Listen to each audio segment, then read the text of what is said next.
Will a rare but fake 993 Porsche Speedster bring any money at all on PCAR Market, or is it destined for the chum bucket, aka the deal tank? Let's find out. Bit Nerds is your daily YouTube card game show,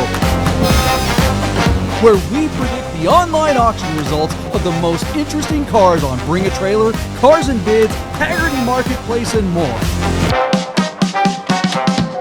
It's just like the Price is Right game show. Play along and see if you can beat the nerds.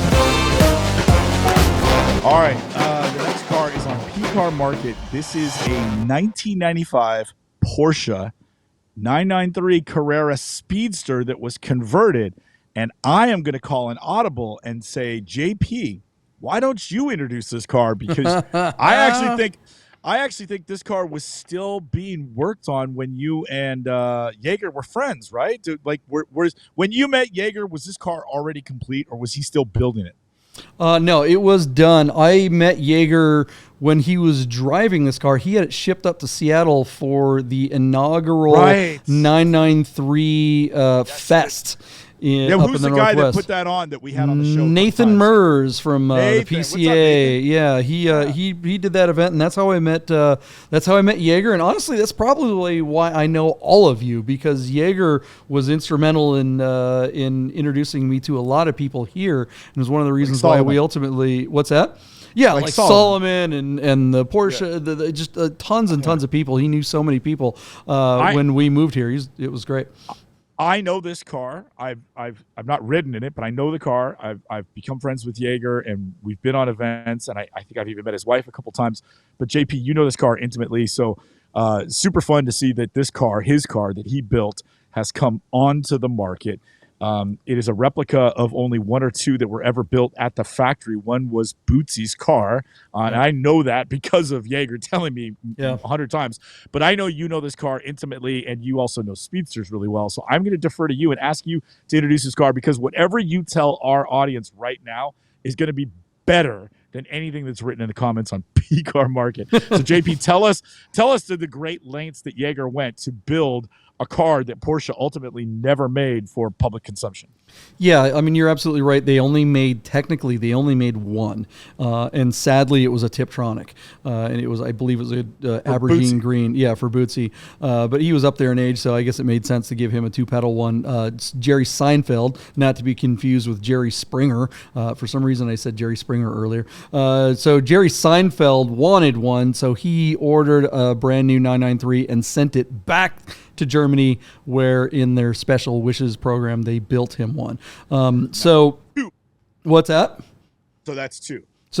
Yeah, but it didn't roll. But Jerry's didn't roll off the factory, showroom as a Speedster first. Right. It was a conversion. It's not baked into the VIN. Right. Exactly. Right. So this one started out as a 1995 993 cab, just like my old Polar Silver one. This car, I believe, was Polar Silver in its original state. When Jaeger and his wife found the car, the original owner had already done the windshield doors and clamshell conversion. Wow. So that's the heavy lifting. And back then, that windshield, those items, the factory items, that clamshell, the windshield, and the doors, have always been very difficult to come by. And now they're unobtainium. Like, you cannot find anyone that will sell that windshield. Like, when I had my cab, I wanted to do this conversion, and even at the time, and that was like 7 years ago, or something like that. You could find a set every now and then. You could find the windshield and maybe the clam for like $50,000 on eBay if you're lucky to find a set somewhere, but now they're all gone, and there are no aftermarket reproductions. Unfortunately, there's some kind of licensing thing. No one can make that windshield. So anyways, it is very difficult to pull, because you have to cut your old windshield out to put the frame in and reinforce it. The doors from a normal Cabrio will not work with the Speedster, so you have to change the doors out, because normally they would have a wing window, so you have to have small glass in there, and the little cranks for the windows to go up and down. I want to lob another one. Leave it there, Mental. Leave it right there. Go back to that picture, Mental, please. you were just saying the other day that those air vents in the back of the car lead to nothing. You were just talking about this car the other day, which is really funny that it came up like just a week later. But just the other day, you were telling our audience that those on the 993, we always thought that they went to, cool radiators or something within the engine, and that they're actually just duds because you reached into these very vents right there. They just go straight to the frame. Yeah. And I remember Jaeger telling me about that and not wanting me to put it in the film. There is a great film about this car on Defrostination, one of the earlier films, the Speedster film. So go check it. Some of the most beautiful footage I've ever had the pleasure of shooting was of this car out in the hottest day of, it was 120 degrees that day out on Topak, on the Topak Oatman Pass on Old Route 66. Mikey and I got up super early and way the hell out there. We went deep for this shoot, but the car is so beautiful it warranted it. It's too bad the video isn't included in the sale or not in the sale, but in the listing on this car, because I think we represented it really well. Petrolicious then a few years later copied us and made a similar one. But anyways, this car is just, by the way, there's a picture of me driving this car on the cover of Total 911. Nice. That year, Jaeger had to go literally climb Mount Everest.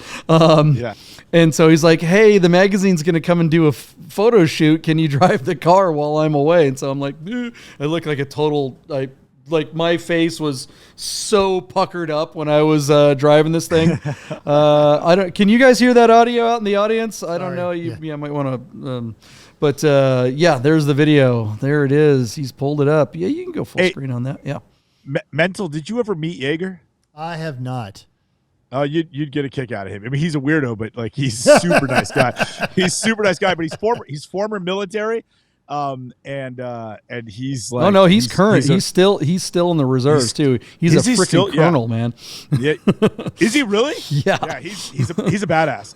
Yeah, like Mental looks like jet fighter pilot for real. Yeah, like he could take you down with a pencil. Like he is just. This car is immaculate. They wanted to make sure that it was as close to factory as it could possibly be.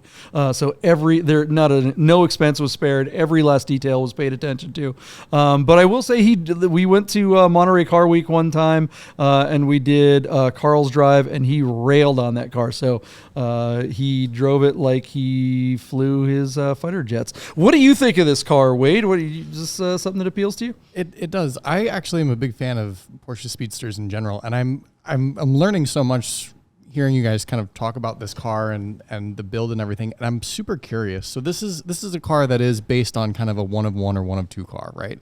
So where do you guys see the most value? Is it the build? Is it the parts? Is it the fact that you cannot replicate this? Because it seems like even if you wanted to make a Speedster of a different year, of a different model, of a different something, you probably couldn't. And this is based off of a car that barely even exists anyway. Is that like appealing to people who like these cars, the fact that it's based off of something that's so unique? Or is it just the fact that you couldn't replicate this even if you had all the money in the world? Correct. It's the all parts. the above. What JP was saying is that the doors, the clamshell on the back, which is kind of like a tonneau, and that windshield, they all have Porsche part numbers.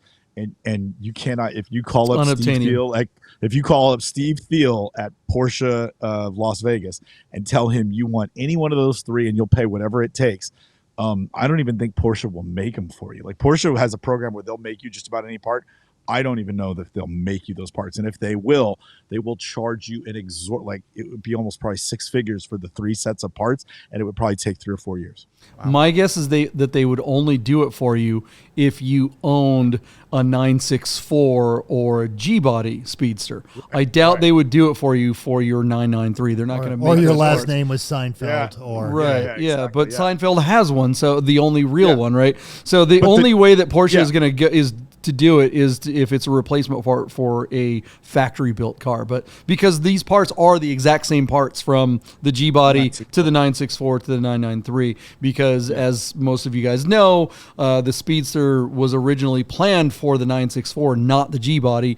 They decided to bolster G body sales in the last year before the 964 came out. They were like, well, we have these parts sitting here already. Let's try to see if we can sell some of those. And it was a huge success. So, yeah. And the reason why they did the thing for Seinfeld, one, it's Seinfeld, but two, he sent them the car and a blank check. Yeah. So that's why. Special wishes is everyone refers to special wishes as if it's the wishes of the client. It's the special wishes of the executives at Porsche who get to buy another yacht, because these dudes are spending all the money and granting the wishes of Porsche stockholders. Mental, we didn't ask you. What do you think of this car? I can't say anything that you guys haven't already covered. This thing is just incredible. It is beautiful. I love that this got into the details of it, and it's like your film. It really highlights not the uniqueness in the sense that the car was built, but in the just absolute attention to the spirit of what a Speedster is. This is incredible. This is the kind of car that if you show up to a concours, like a Porsche concours, that the judges will be like, wait a second. I mean, it's that good. It is that spot on. It'll make a judge who's supposed to know everything about Porsches go, wait a minute, I thought there were only 2 of these. Did I miss something? It's that good. I only needed one email from Jaeger to realize he is the most attention to detail human being I have ever met on my entire life. This car is like his swan song. Like it's his opus. Like he nailed everything. It's really, really cool. Mental, will you pull up on the listing the very first photograph where it's it's the top photo before the bucket of photos at the top of the listing? In front of them, a handful of seconds here. Keep yammering away there, folks. I believe you're talking about this mental, guy. Nope. Well, no, it should be the one above that. Above that, it's the car, same position, but facing the other direction. All right. Just scroll through from there. Just go. It'll be like in the first 3 or 4 photos. Keep going. Click. First click, 3 or 4 because we're on 15. What are you guys doing? Oh man, this is How to kill a Go back. show. I'm gonna be rude. This is boomer tech support right This here. is, I can't do it. I can't do it. Well, anyway, there's a photograph. Let me see if I can give you the number for it. Mental. It is. 1 second. There's a photograph the guy took, and there's somebody in the reflection of the window, and PCAR Market used it as the lead photo. I mean, that's par for the course, isn't it? That sounds like It's one step away from it's from the feet. it's Number 6. Number 6. Can you see that guy in the window? Yeah. On photo number 6. That's the lead photo, and look at that guy right above the hood in the glass. These photos are terrible to begin with, but that photo as the lead photo is so PCAR Market. That is Market, yeah. garbage. That is absolute garbage. So, all right, jumping into the value. Our car closes in 2 days, and it is sitting at $66,993 on 4 bids. Before we even get into this car is on the wrong platform, period. I'm guessing they either didn't call BAT or they called BAT and BAT wouldn't agree to what I am assuming is going to be a wild reserve, which we will all learn in 2 days when this car winds up in the chum bucket, also known as the deal tank. So as we go around, I want everybody to give me 2 numbers. What do they think the bidding will stop at? And what is the number they think it'll wind up in the chum bucket for? Because arguably that guess could be more exciting than where the bidding will stop. I'll start, and I haven't given this any thought at all. It's at $66,000. I think the bidding will stop for this car at about $130,000. And so I'm going to write 130K and then space. And I think this car is going to wind up in the chum bucket for $300,000. So, and what do you think it's actually worth? I think this car is worth, I mean, God, dude, you couldn't build it again. I actually think this car, in the heyday, JP, this car might have been over $200,000. I think it's probably still a $200,000 car, but we're in a soft market in winter, and he's trying to sell it on PCAR Market. So it's worth a lot more than $150,000. $175,000 seems harsh. So I'd say this car's probably worth about $185,000, but I think this was a $200,000 car, and at the right time, this car could bring $250,000. But that time is not now, and it's not going to be next summer. Yeah. But I'd say this car is worth about $180,000-200,000. Yeah, I would agree with that. Yeah, I know that it did sell at one point somewhere in that quarter-ish. I'll just say that because I don't know if I'm. Anyways, that's fine. I mean, so Well, I'm right. And look, I mean, we've seen cars like the Flying Hawaiian car, get darn near 300,000. We've seen a lot of like Singer wannabe type builds get in that over 300,000.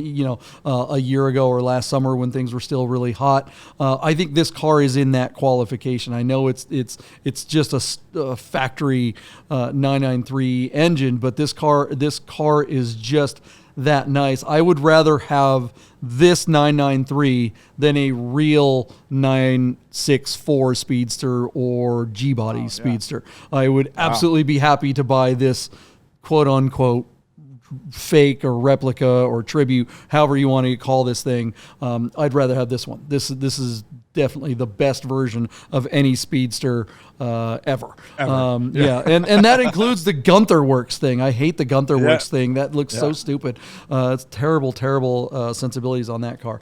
Even though the performance level would just blow the wheels off this, but that's a $750,000, $800,000 car. Yeah. So, anyways, I mean, so my number, I'm with you, Deeb. I think it's going to get I think it'll get up to, I'm going to say a $145, 993, and then say Chum Bucket. Yeah, what did you say? 300? What?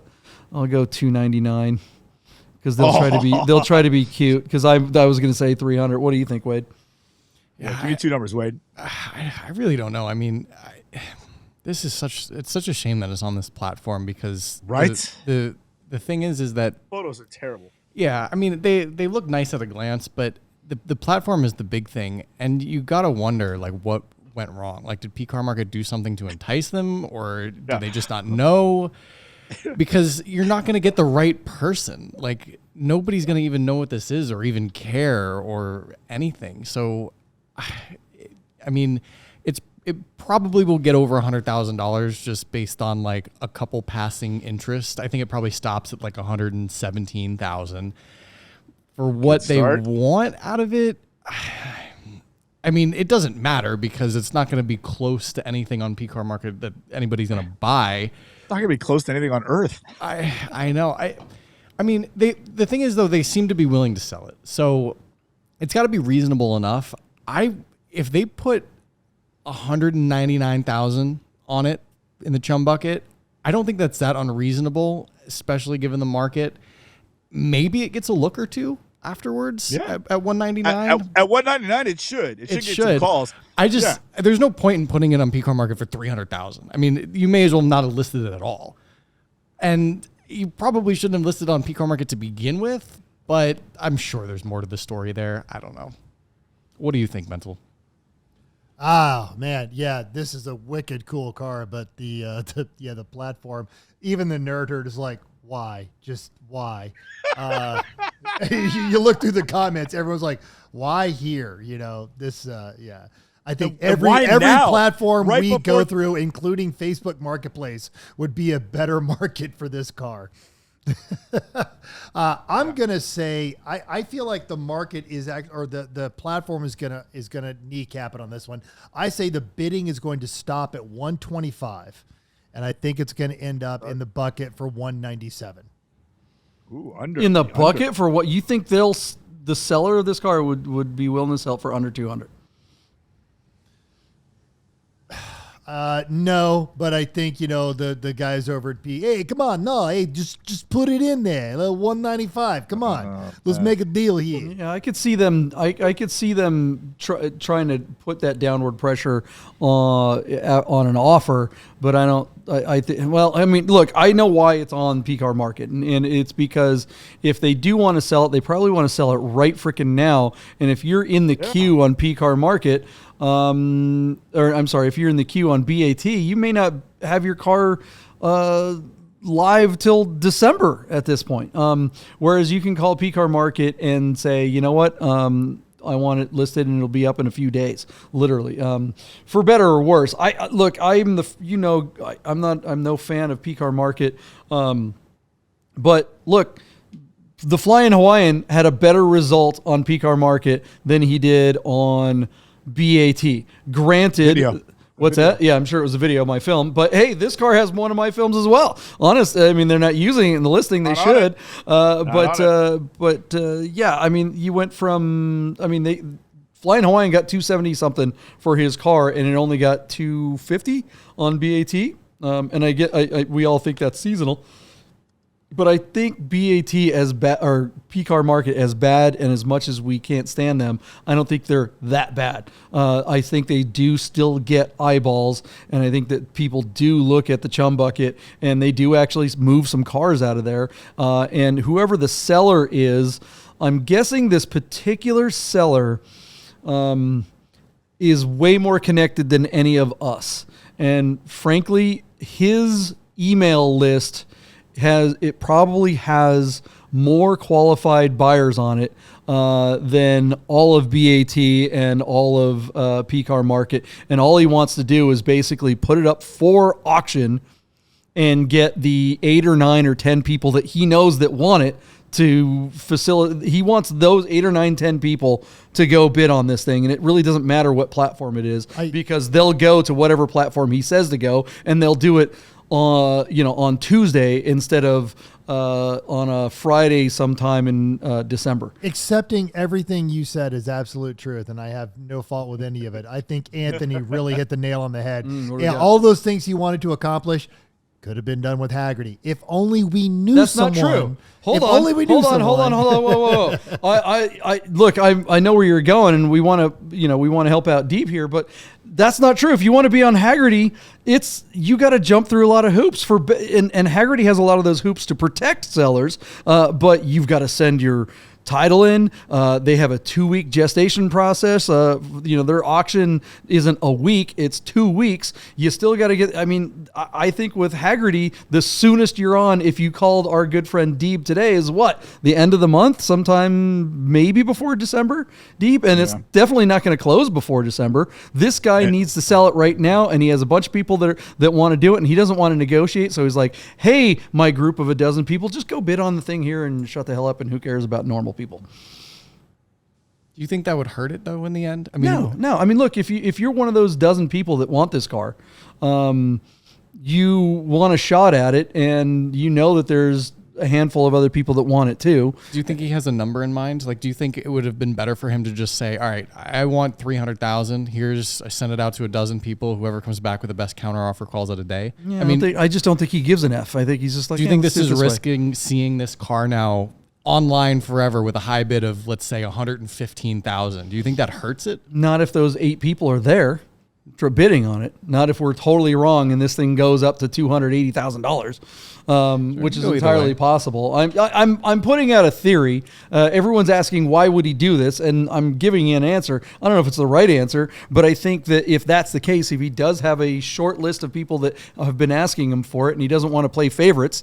If Michael Deeb wants to buy my car, and another good friend, I was going to say, I don't know, Mental, but he's not really a very good friend. But if someone else that I actually considered to be my friend, just kidding, Mental. Wow. Relax. I know you don't have the money. See, that was another dig. I was just kidding about that one.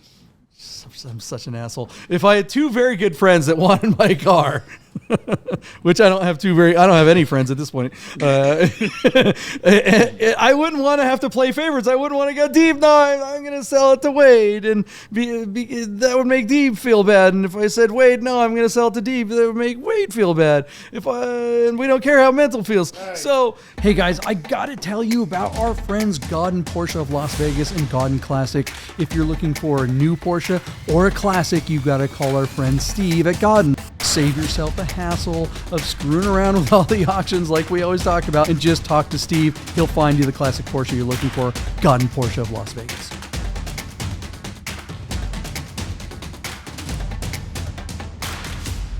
Hey guys, I'm super excited to tell you about our sponsor, Guys Customs. Custom bracelets made to match your watch or your car. Unbelievable. You got to get one of these Guys Customs bracelets. Check them out. They support us, and we really, really, really want to support them. Guys Customs bracelets. All right, let's get back to the bids. Let's find out how much that car sold for today. Wow. Were we wrong about some of this stuff? Let's get to it. No? We did good. I don't know, I think man. we did all right. I don't know, man. What's the first car on the list? All right, the first card on the list is Jaeger's Former. Yeah, we were pretty Jaeger's- goddamn. I mean, I won that one, but holy shit, were we off? Simmer down, man. We were not off at all. Okay, on PCAR Market was our good friend Jaeger's car that he and his wife built from inception to full execution. They took a 1995 911 Cabriolet and turned it into a dead to rights, authentic 993 Carrera Speedster, but it's a conversion. He made the car. The factory only made one, and then the factory only converted one for Mr. Seinfeld himself. Jaeger built the third one, but this is not officially recognized as a Speedster by Porsche. This is just a car that was faithfully executed with time, energy, and passion and attention detail. So, John knows this car really well because he's good friends with Jaeger. Jaeger, he credits with introducing him to quite a few of the friends that kind of motivated his move to Las Vegas and got him into sort of the Porsche scene outside of the Pacific Northwest. Jaeger's an all-around great guy, and this is a super car. We wondered why the current owner of the car decided to choose to try to sell this car on PCAR Market, because we unanimously agreed that this car would fail to sell at Hammer and ultimately would wind up in the chum bucket. And that is, spoiler alert, exactly what happened. So as we went around the room just a couple days ago, I asked everybody to give us two numbers. One number, what they think the Hammer would stop at, and another number to say what we thought it would wind up in the chum bucket for. So I went first saying that the bidding would stop at $130,000 and would wind up in the chum bucket for $300,000. JP was a little bit over on the Hammer at $145 and took the under on me by $1,000 on the chum bucket at $299. And then Wade was under me, under both of us by a lot. Actually, Wade went $117,000 on the Hammer and only $199,000 in the chum bucket, thinking that $200 might be enough to bring this car home. And I don't think any of us really agreed with that, except Mental, who did $125 and $197. So JP and I, our bids are pretty similar, and then Mental and Wade's bids are pretty similar. And then the result was pretty interesting. The Hammer actually was at $226,000, where it failed to sell on 28 bids. So we were right about the FTS. We were off by about $100,000 on what it would hammer out. But yeah, that's a lot. I mean, what the hell? I won that one, but Jesus, man, it's hard to take credit for it. And then it went. And then well, you're interrupting me to do so. And then we went to the chum bucket for $285,000, which is pretty close to where JP and I were at. We were really only off by about $15,000. So we kind of have an understanding of what this guy was looking for. PCAR Market, to their credit, got a lot more money, at least bid up on the car, but it failed to sell at that number. Now, I'm not into wagering accusations, but I wonder if that 226 is authentic. In any case, there it is. It's at 226. Whoa, why do you say that? What makes you, that's a big, where'd that come from? That's totally left field. And why would someone, you're going to have to explain that one. You went there. No, I'm just saying it's been known to happen before. It's, But why? That makes no sense to me. I mean, to try and increase the perceived value of the car to match the chum bucket price. Potentially. It happens. Yeah. I mean, if the car fails to sell at $115,000 and they put a $300,000 buy it now option, people are going to think it's crazy. But so why wouldn't, if you had an inside deal there, why wouldn't you go higher? Why wouldn't you go 270 or something like that? Why would you stop at 220? Maybe it depends on what the reserve was. The bidding stopped at 226, and then they got a post-Hammer offer of $230,000, which they did not accept, and it's listed for sale at $285,000. Technically, they're $55,000 away, but if the offer or the final bid are real, I feel like they should be close enough to make a deal. 285. This guy's not going to get 285 for that car in this market. I just don't think that's what I think that's what he wants for it, but I don't think that's what it's worth. So at 230, 226, they should be close enough based on what the real value of this car is. And if those guys at PCAR Market are real salesmen, they should be able to bridge that gap and make a deal.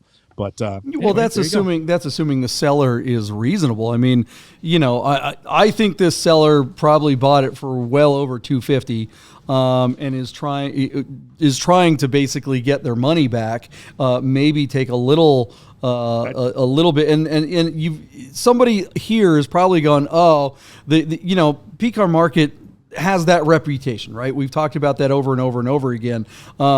They've got to be sitting there thinking, I screwed up. I shouldn't have done this PCAR Market. That was a total risk, and it's probably PCAR Market's fault. So they can probably still sit in that mindset that their car is still worth more, and not have that come to Jesus moment in their head that maybe the car isn't worth what I thought. Because if this car were on BAT, would it have brought a little more?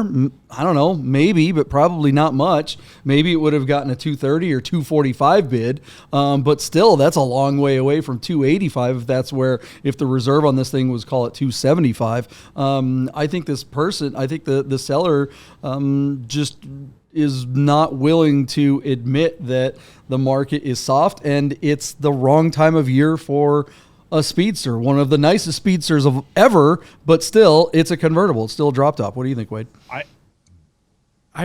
My question to you, JP, is there really a big difference between 230, 250, 275? I mean, we're talking $250,000. You already put the 2 in front of it. The PCAR Market brought almost $250,000. $50,000 is a big difference. That's a big spread. I mean, at that price though, I don't know. I mean, they still brought it over $200,000 worth of bids to that car. Not if you're still living in a moment that isn't here anymore. Yeah. Not if you're not willing to let go. Not if you paid $275 for this thing 6 months ago or even a year ago, and you're going, no, there's no way. This is the nicest car. You're probably pretty pissed at that point that this car not only is now bringing less than what you paid for it, but isn't bringing that big. They were probably hoping to make money on this car when they bought it. Yeah. Right. So now they're sitting in this world where they're like, I have to blame this on someone else other than, I made a bad decision when it comes to investing in a car. Because I don't know why anyone who has this car is trying to sell it right now, unless they need the money. They probably do. I don't know. It's weird to me because if at 280, 285 chum bucket price, 230, 240 bid, like it's close enough to where I almost feel like they could make a deal. But I almost wonder if their 280 number is maybe 15 or 20K, like you said, less than they even paid for it. Maybe they're in the 300s and they're like, all right, I need at least 275. I need at least, something. Yeah. That's the only thing, because honestly, in that $200,000 range between $30,000, $40,000, I think it should be close enough to close the deal. I think it should be close enough where maybe they even take 230 or 240, even if they want 280. If they're trying to sell it now, like you said, a convertible in the wintertime in a soft market, I mean, it's close enough for me to just make the deal. I agree 100%. It's also possible that this guy tried to take it to BAT and couldn't get the reserve he wanted, so he wound up at PCAR Market where he could feel like he's protecting his asset a little bit better. But if he's trying to get off the car, that 226 or 230, if either of those are legit, if you can squeeze another 5 or 10 grand out of that guy, that's your buyer, and that's as good as it gets. Yeah, it's only going to get worse. This is all assuming that the person is reasonable and living in the present, in the real world. I think this person isn't there, and I think you bring up a good point, Wade, that the guy probably paid even more than we really think he paid for. He may have paid well over $300. Mental, did you want to hop in there before we move on? I will just say this. If you're, and I understand why these cars become investment, but this car was built not as an investment. It was built as a passion project. And if you're going to eat this kind of money because you thought you were going to make it, you should have drove it more. I don't know if that's true, if this car was built as a passion project. I know the person, I know Jaeger very well, and I know that it took him a long time to buy it, or not buy it, build it. But I know one thing, Jaeger, if you're watching, love you, bro. I have never met anyone more singularly focused on promoting a single car ever. Like this Jaeger, he flies jet fighter pilot. He's a jet fighter pilot, right? And the way he probably flies his jets is the same way when he's going to do something, he sets his mind to it, and that's whatever his goal is, it's going to happen. No matter what, there's no mountain, there's no anything that's going to get in his way. And I mean, the way he promoted this car for a good solid 3-4 years until he finally did sell it, and he always knew that he was going to get the big money for it. And I remember him talking about it and kind of thinking, yeah, I don't think it's ever going to be worth that much. And I was wrong. So, kudos to Jaeger. But I think there can be a hybrid of both, Mental. I think you can be passion and also go, hey, you know what? I'm going to make some money off this. But I just come back to, you should have drove it. Yeah. I saw him drive this thing. I saw him drive it. Not the guy that built it, guy that bought it. The guy that bought it, that's a whole other story. The current owner, this might have been the second owner since then. I'm not entirely sure. I don't think this seller is the person that bought it from Jaeger. So, anyways, what do you guys think of the results of this amazing 993 rare Speedster build? Should the seller have sold it for the $226 that it was bid up to? Is he crazy at a $285 chum bucket price in the deal tank? Is the car going to sell, do you guys think? Let us know in the comments below.